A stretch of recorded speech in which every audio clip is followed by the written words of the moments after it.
गंगा और यमुना, दो बहनों की कहानी। प्राचीन समय में एक गांव था जिसमें दो बहनें रहा करती थीं। एक बहन का नाम गंगा था और दूसरी बहन का नाम यमुना था। एक बार दोनों बहनें एक साहूकार के खेत से गुजर रही थी तो यमुना ने जौ के 13 दाने तोड़ लिए। यह देखकर गंगा ने कहा कि तुझे तो ग्रहण लग गया, तूने चोरी की है। इस पर यमुना ने पूछा कि अब मेरा ग्रहण कैसे धुलेगा। गंगा ने कहा कि तुझे 12 साल तक साहूकार की यहाँ नौकरी करनी पड़ेगी, तभी तेरा पाप धुलेगा और तुझे ग्रहण से मुक्ति मिलेगी।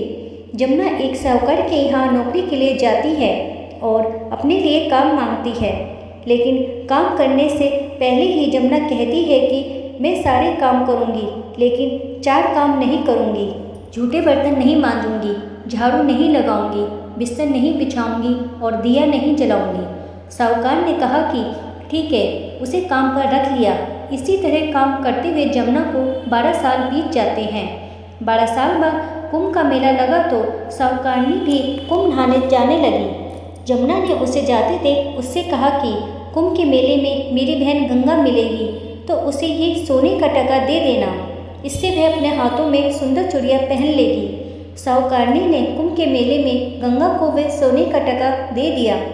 गंगा ने उनसे वह टका लेते हुए कहा कि जाकर मेरी बहन को कहना कि उसके 12 वर्ष पूरे हो गए हैं, अब वह यहाँ वापस आ जाए। साहूकार व साहूकारनी वापस घर आए तब यमुना मटके में पानी भर रही थी। दोनों ने यमुना से बोले कि हमने सोने का वह टका तेरी बहन गंगा को दे दिया था और उसने कहा कि तेरे 12 वर्ष पूरे हो गए हैं, इसलिए अब तुम वापस जाओ। यह समाचार सुनते ही यमुना श्रेष्ठ धारा में बदल गई और बहने लगी। यमुना जी का ये रूप देखकर साहूकार व साहूकारनी परेशान हो गई कि हे भगवान, हमारे घर में यमुना माता ने काम किया, हमें तो अब ग्रहण लग गया है, हम ये ग्रहण कैसे उतारेंगे। यमुना भागकर गंगा के पास चली गई। गंगा ने यमुना से पूछा कि तुम साहूकार और साहूकारनी से कुछ कहकर आई हो या ऐसे ही बिना बताए आ गई। तब यमुना बोली कि मैं तो कुछ भी बताकर नहीं आई हूँ। गंगा ने कहा कि जा उन्हें धीरज दे आ, नहीं तो उन्हें जीवन भर असंतोष ही रहेगा। गंगा के कहने पर यमुना ने साहूकार और साहूकारनी को सपने में दर्शन दिए और कहा कि तुम दोनों ऐसे क्यों रो रहे हो, जाओ उठकर खाओ पियो। तब दोनों बोले कि हम कैसे उठें, हमें तो ग्रहण लग गया है, क्योंकि हमने उल्टे सीधे और पता नहीं कितने नीच कार्य आपसे कराए हैं।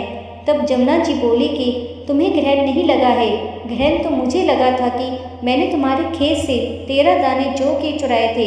मैं तो अपना ग्रहण उतारने तुम्हारे घर आई थी। मेरा ग्रहण तुम्हारे घर में 12 वर्ष तक रहने पर से उतर गया है और मेरी मुक्ति हो गई है। यमुना जी ने कहा कि तुम्हें कोई ग्रहण नहीं लगा है, उल्टा मेरे 12 वर्ष तक यहाँ रहने से तुम्हारी भी मुक्ति हो गई है। यह कहकर यमुना जी सपने में चली गई। उसके बाद जब साहूकार और साहूकारनी की आंखें खुलती हैं तो देखते हैं कि उनके घर में पहले से भी अधिक धन हो गया है। हे यमुना माता, जैसे आपने साहूकार व साहूकारनी की मुक्ति कराई है, वैसे ही आप अपने सभी भक्तों की करना। वीडियो पसंद आई है तो मेरे चैनल को लाइक करें, शेयर करें और सब्सक्राइब करें। वीडियो देखने के लिए आपका धन्यवाद।